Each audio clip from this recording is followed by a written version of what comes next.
Hello and welcome to the Enterprise Talk Conversation Series, a peer knowledge resource by the CXOs for the CXOs. Now to our host, Kanika Goswami. Welcome to our podcast on stage with enterprise thought leaders. Today we have as our guest Nathan Howe. He's the Vice President of Emerging Technology and 5G at Zscaler. As a digital transformation and telecommunications expert, he's assisted hundreds of enterprise customers seamlessly modernize their environments, adapting to distributed workforces, cloud migrations, and standing up private 5G networks. He has more than 20 years of experience in the security industry and has previously worked for Nestle and Verizon. It's a pleasure to have you with us today, Nathan. I hope we have an interesting conversation for our audiences as well. Thanks, Kanika. It's really great to be here. I'm looking forward to that conversation as well. Lovely. A little bit about Zscaler. The brand accelerates digital transformation so customers can be more agile, more efficient, resilient, and secure. The Zscaler Zero Trust Exchange protects thousands of customers from cyber attacks and data loss by securely connecting users, devices, and applications in any location. Distributed across more than 150 data centers globally, the SSE-based Zero Trust Exchange is the world's largest in-cloud security platform. So that is the information I have about Zscaler. Nathan, if there's anything you think that you could add to it to have more information given out to our audiences, that would be great too. Oh, I think there's plenty to talk about, but I think it will probably come up as we discuss the topics at hand. The one thing I will add, Kanika, is as Zscaler, we're very privileged to work with a lot of the world's largest enterprises to deal with their challenges and help them move from their traditional technologies into their modern, transformed ecosystems. And we do feel very honored to be able to help these large companies to achieve that. That's great to know, Nathan. So we'll move to the first question. Info-stealer attacks are on the rise and they can do significant damage to any organization. What security measures should businesses take to safeguard themselves against them? This is actually a pretty topical point that we see a lot in the industry at the moment. I think the biggest thing and the most important thing to say to everybody listening is go back and look at the data sets and information sets you have. Knowing oneself is critical. You need to know what information you have and how to categorize it. If you don't know what you have, then it's pretty hard to be able to protect it properly. So understanding that is point number one. And that's not really a technological challenge. It's more a business process and asking yourselves, what are the critical things that we need and we need to make sure our business runs with.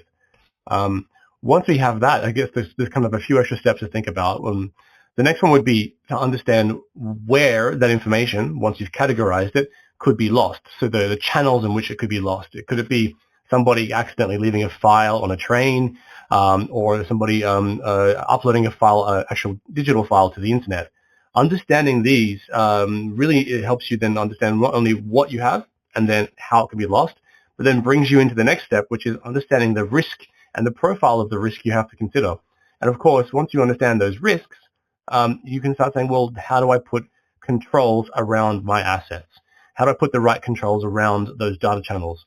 And of course, that goes into the technical world, and especially where Zscaler operates is helping customers deploy a DLP or data loss prevention strategy, and of course, technologies. So not only is it a matter of identification, understanding where you learn things, but also then figuring out what the risks are if you lose them, but also then trying to figure out what are the technologies and strategies you can build out to help protect yourselves. But there's also the thing that we have to realize is that more than likely there's still going to be attacks that happen. So we have to think about our responses. How do we build a response should something happen, should an info stealer campaign happen? These things are, and we can go into very many layers around this, but I think that's the key areas to begin with is understanding what you have, understand those channels, define the risks that you need to face as an enterprise, and especially around business, not always technology risks, understand what the risk is if the information is lost. And finally, build that strategy to not only put in technology, but protection and also response. And don't be afraid to ask for help because a lot of people out there are dealing with the same topics today. So I know that's not a technical response, but I think it's a really good position for the listeners to begin their journey in dealing with those info stealer campaigns. Yeah, maybe not a technical response, but certainly a very strategic one. So thanks for that, Nathan. Now, a similar challenge coming up in the next question. Modern enterprises have their data dispersed across numerous cloud environments. What advice would you offer companies looking to achieve complete visibility or at least better visibility? And how can sensitive data and applications deployed across multi-cloud environments be secured using AI and ML-based capabilities or tools? Yeah, this is a very broad question with a lot of answers in line, of course. But I think the key, coming back to what I said in the first question, was around the idea of making sure we understand what we have. So I ask all the listeners to actually think for a second what sort of information they have today, their own personal information, and where is it stored, and in which cloud and which ecosystem. Now, as you think about that, then think about that in terms of the size of your enterprise. How many thousands of employees do you have? How many thousands of or hundreds of applications do you use? How many different cloud locations are you managing?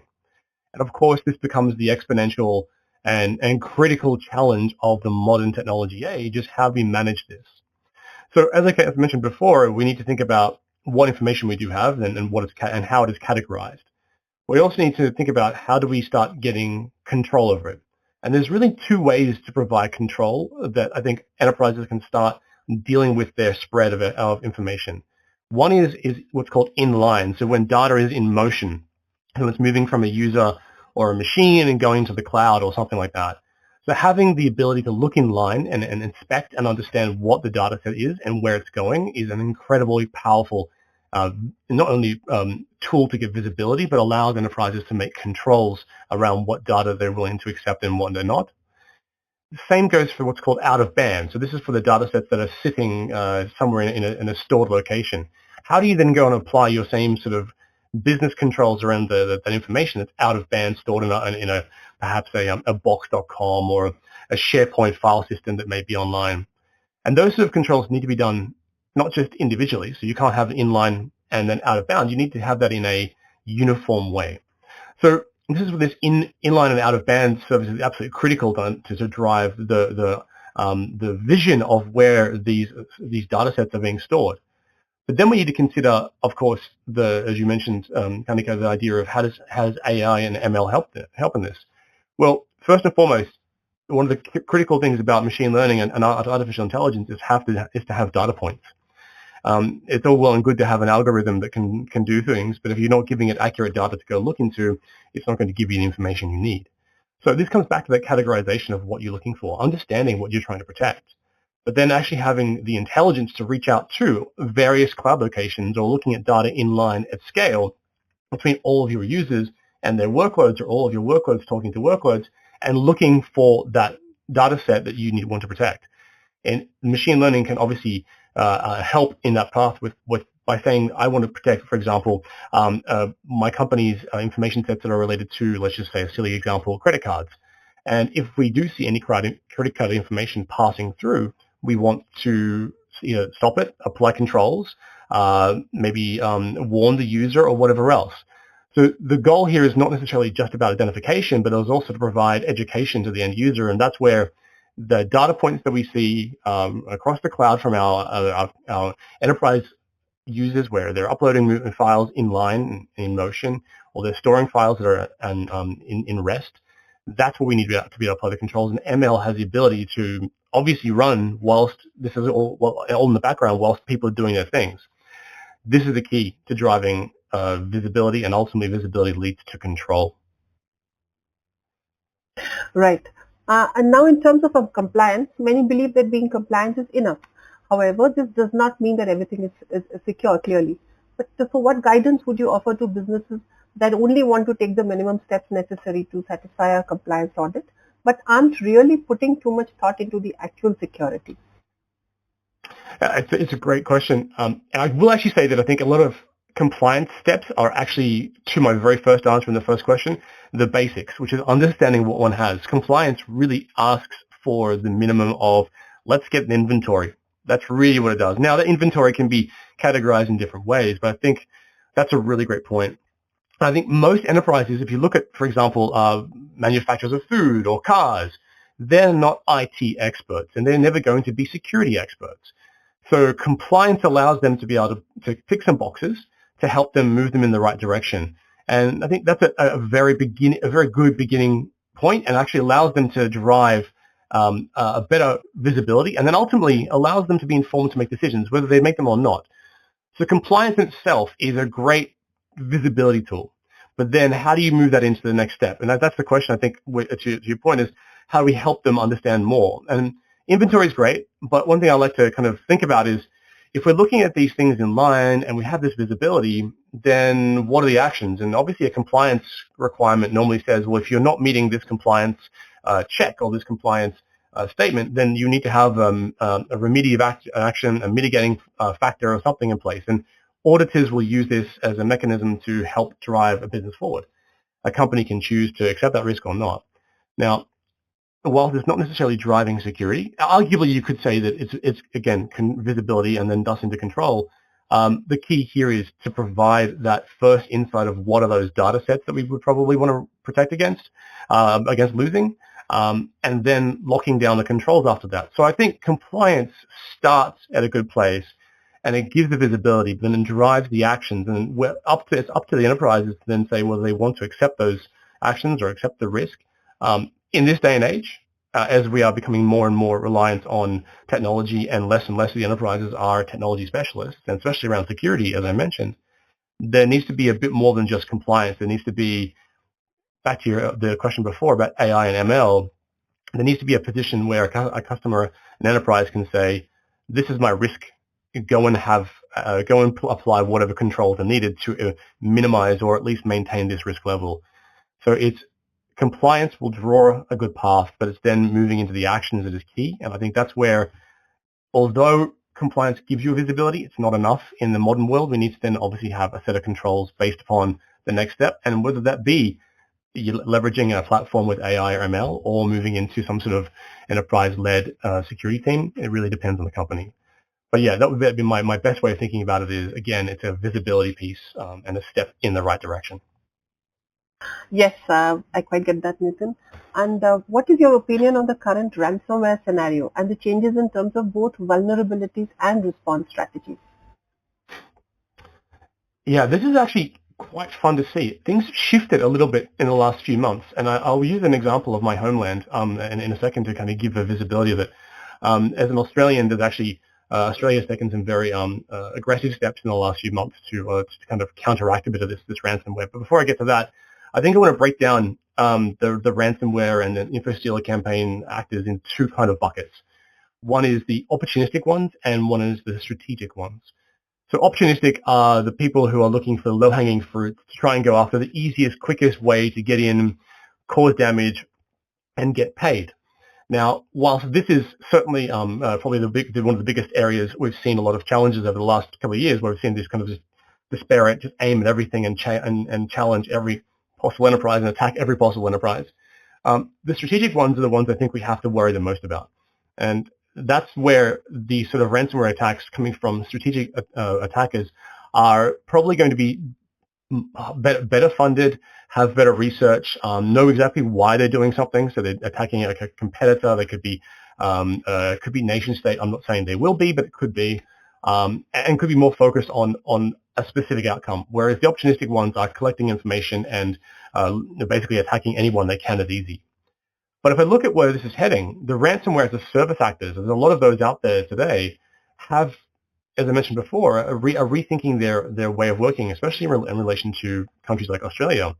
So in the last few months, you saw that there was a couple of large breaches and ransomwares in Australia. There was one against a telecommunications company, and there was one against the national healthcare system.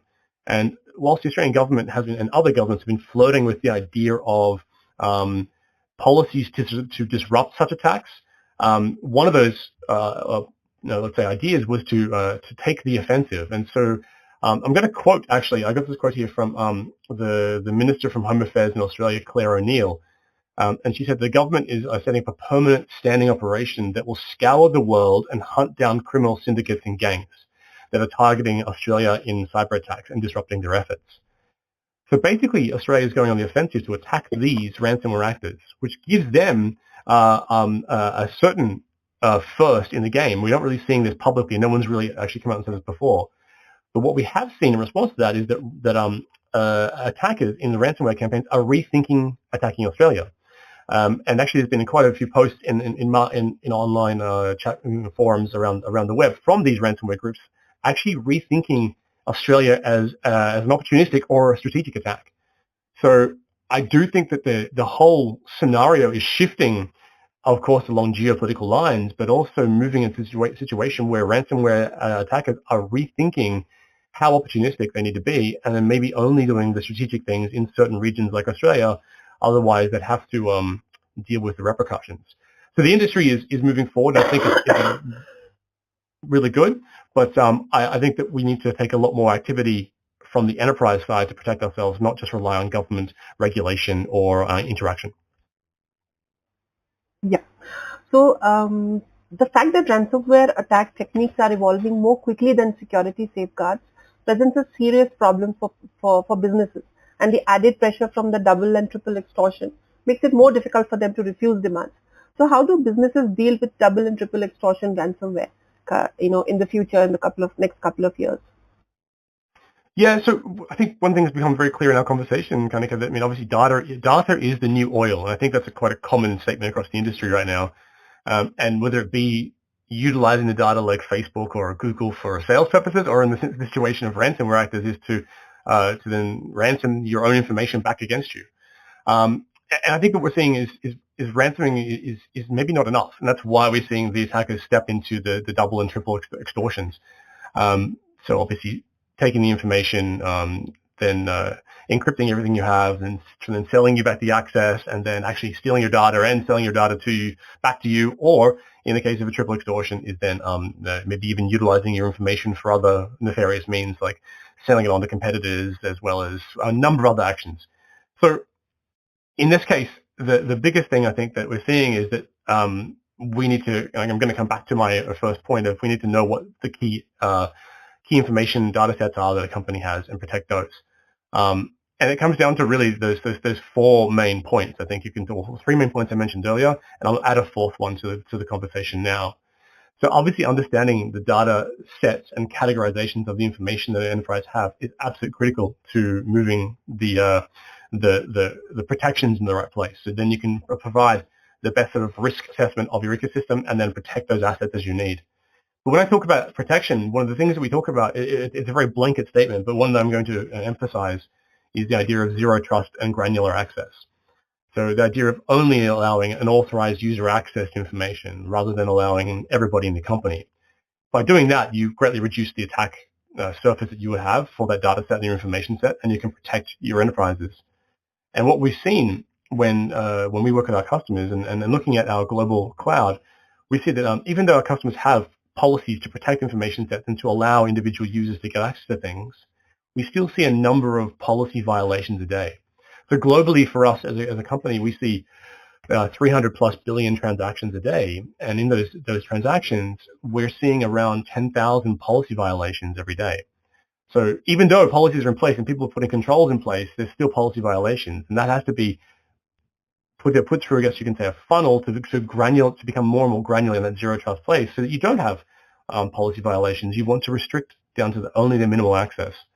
And so if you're able to do that as an enterprise, then ultimately your information that could be stolen and then, let's say, extorted against you would be completely minimized, or the risk of that would be minimized because you're only allowing the granular set of users to access that information.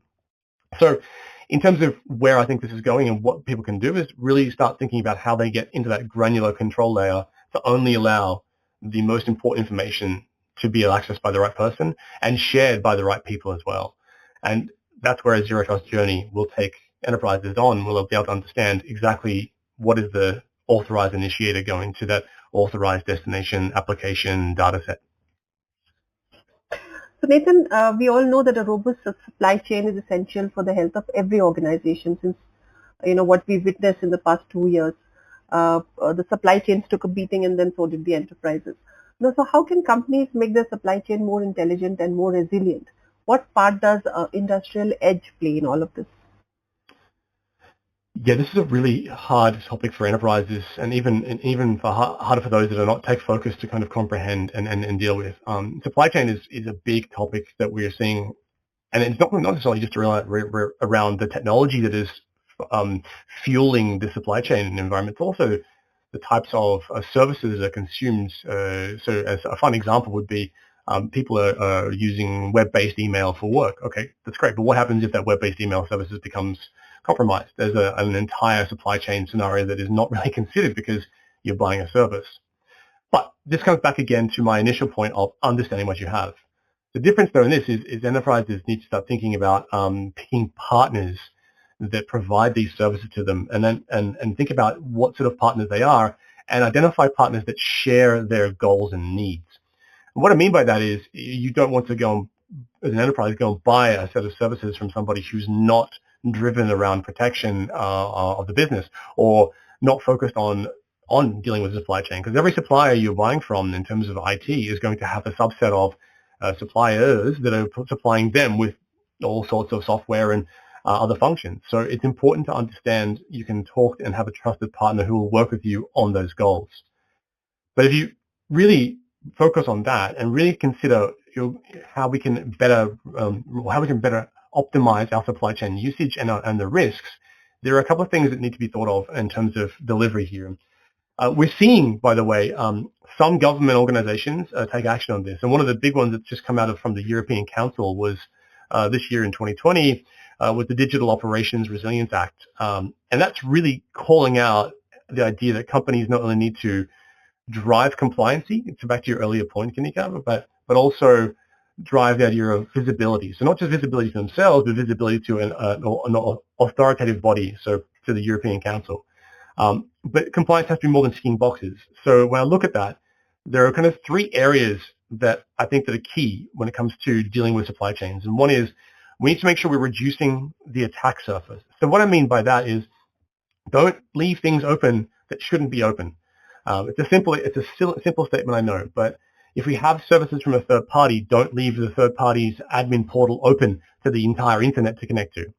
Those sort of simple steps can be taken once you know the entirety of your landscape and where your information is being stored. Look at how you can protect it and therefore reduce that attack surface. The second part is to think about is ensuring functionality. So you want to be able to get that service for your business, but you want to be able to make sure that it's actually functional for your employees without all those restrictions that come from a security point of view. So it's a balance of finding that function plus the security. And finally is how does that service get delivered to you? And that's a question I think a lot of enterprises during the compliance process should be asking. Not only is it, do I get a secure process or a secure service, but what actually is the set of controls being implemented by that partner, that supplier, to protect your enterprise's services? So with all that being said, I think the biggest thing I see in the industry, and I think the one that probably worries me the most, is considering how that when I look at enterprises today, and I see this quite often, there's still a lot of what I'd say is historic services available within these enterprises. A good example is we tend to see like a lot of, in the operational technology space, a lot of old Windows XP, Windows 98 based platforms. And I can't ask a supplier. A supplier should never say to a company, oh, I'm going to provide you with a service and I'm going to leave you with a Windows XP machine that is, well, today, 20 years old. That shouldn't be the case. It should not be sitting there for the enterprises have to deal with this legacy. So you need to find a partner who's going to be willing and to work with you on driving that service in that secure way, and as I said before, reducing that attack surface. And all this plays into that point you mentioned around industrial edge, because what we're saying now is we need to move controls and protection closer and closer to those industrial sites where we have been, the machine cutting the chocolate bar or welding the car together. That's critical that we start thinking about these service providers delivering along the supply chain, delivering the controls, delivering the protections, the upgrades through the life of the services, and not just something that's going to be sitting there and then in 20 years' time leaving the enterprise to deal with all that legacy that ends up breaking or being exploited and then causing outages. So yeah, as I mentioned, very simply, we need a partner you can trust. They need to help you reduce your risk, and they need to help you deliver a service for you. Yeah, that sounds fair enough. We will move the conversation to a slightly softer aspect of enterprise now, Nathan. It is, what do you think about the IT security talent market right now? Clearly, with threats on the rise, the demand for talent would also be increasing, and very clearly there is not adequate number of good resources in the market. So what are the solutions that can be adopted and should be adopted for an organization from the talent perspective? Yeah, I totally agree. Talent is and retention of talent is a massive challenge in the industry right now. And look, it's great for those of us that are in the security and IT. Like there's a demand for our abilities, which is great, and everybody should be happy that we have the opportunity. Um, but I do see that as I mentioned before, most companies that are consuming IT are not IT services. They're not IT service manufacturers. They build something else. They sell something else. And so because they're not IT specialists, they are turning to IT providers, service providers to help them.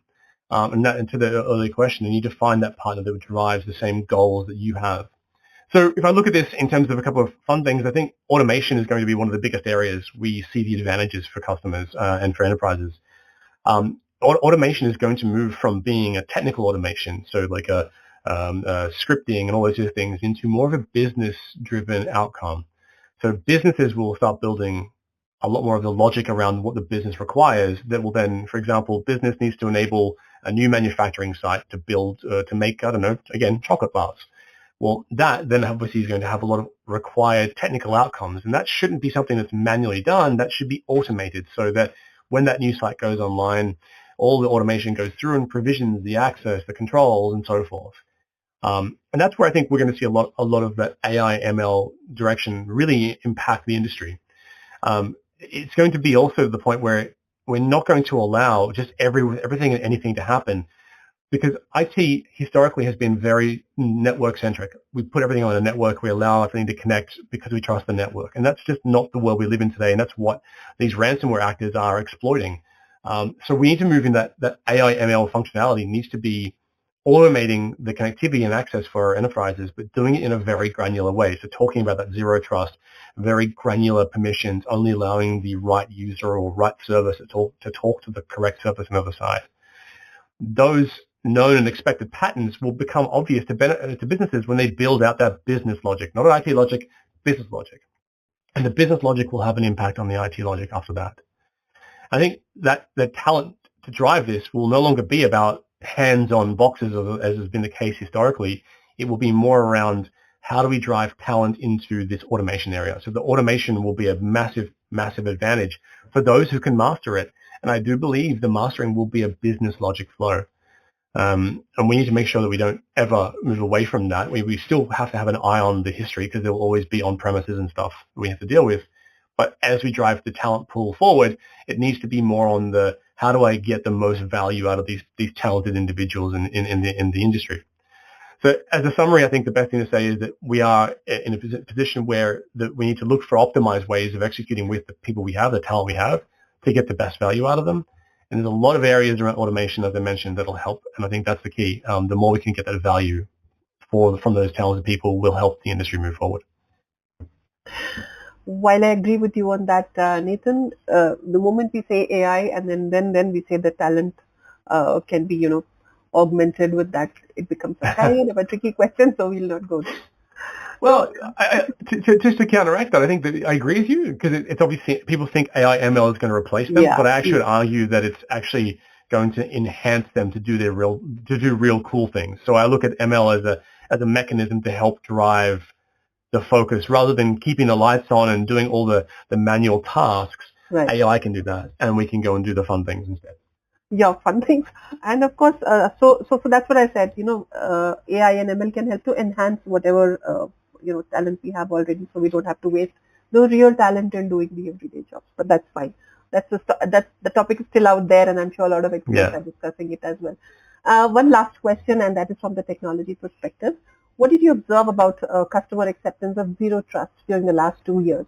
And what elements should you verify to ensure zero trust before granting access to applications? Yeah, I mean, I've obviously mentioned zero trust a few times in the discussion. I think the key thing to talk about here is that, and I'll actually use an example. So Zscaler actually commissioned a survey this year of about 1,900 CIOs, CTOs, CISOs. It's called the State of Zero Trust Transformation. And the outcome is really interesting. So one of the biggest pieces is we asked the question, how many of these IT leaders are actually thinking about zero trust and actually executing against zero trust. And what we found is that 90% of respondents actually have something to say and have a direction towards zero trust, but only 20%, 21% actually are doing something about it. So I think to your question is what is the acceptance of it? I think zero trust is something that people are finally coming to grasp to terms on.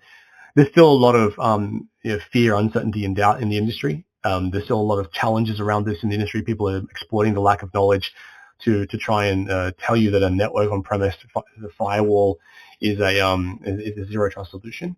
But what we're seeing is that as that knowledge is increasing, people are starting to look for the right bits of information, the right direction. So we're really happy to see that the industry is thinking about it. Obviously, we want to move people into the right direction as to dealing with zero trust. And there's a few, I can say, pieces of context that are out there today. The Cloud Security Alliance, Zscaler have been delivering on some basic white papers and understanding of what can be zero trust for enterprises to help remove that FUD. But I think if you ask an enterprise today why they don't move into zero trust, it is pretty much the fact that they're almost drinking from a fire hose. There's just so much information they have to consider, and as you get into that granularity of what zero trust really is completely specific, defined initiator to a completely specific, defined destination. Those things can be very challenging if you don't have that, as I mentioned in the first question, around the inventory and understanding of what you have. So, but actually, most enterprises do already have that. They just don't know it. And I'll actually ask all the listeners here to think about it in terms of if you have, think about your users today inside your enterprise, you already have some mechanism to differentiate someone in accounting versus someone in IT. And that differentiation is already a step in the right direction for zero trust. How do we, to use a Machiavellian statement, divide and conquer? But more about it is how we provide the right definition of the right role and responsibility. And most enterprises have already got that from a user point of view. Some may even have it from a technology. They may know that this is the SAP system versus this is the Windows system. They may have that. And that's really great. So that granularity is really important to start with, and think about what you have already. The second question then, of course, is then once you know what you have, what your initiating set of services are, what is the destinations? And that's, again, a visibility point of view. And it can be pretty easy to define. Again, one of the biggest things you can say is, well, some stuff's on the internet and some stuff's internally. That's a great division. That's the first point. Then we need to subdivide and become more granular from there. But honestly, most enterprises have that, and I would actually encourage everybody to start thinking about zero trust in terms of how can you leverage the information you have right now to begin that zero trust journey, and then think about, as you progress, what are those initiators and what are those destinations? And to come back to the beginning of the conversation about the ransomware actors, is what information do you need to protect between these initiators and the destinations? What do you need to ensure is control between those so that you do have your business priorities and your business protection in place? And that can be obviously as infinite as you'd like it to be. I leave it to the enterprise, each of the listeners to decide that, but you need to make sure you have those definitions, which may be the case partly today, but you've got a good starting place to get started on this journey and deliver an outcome that is not just a matter of protecting your users or workloads, but actually protecting the business from the risks like a risk of a ransomware. Thank you so much. Thanks, Nathan. That was the last question I had, unless there's something else you think you can add, in terms of more value for our listeners. But I run out of questions. I think you answered more than what we asked. No, thank you, Kanika, and thank you everybody listening. It's been great. I do appreciate everyone's patience. There's a lot of fun stuff to talk about this, and should anybody want to reach out, so please reach out to the Zscaler team through zscaler.com. You can reach me there as well, and I look forward to hearing from everybody. Thanks. Thank you, Nathan. Thanks for your time. It was a pleasure talking to you. Thank you so much for being with us. Please do follow us on social media for regular updates and new content.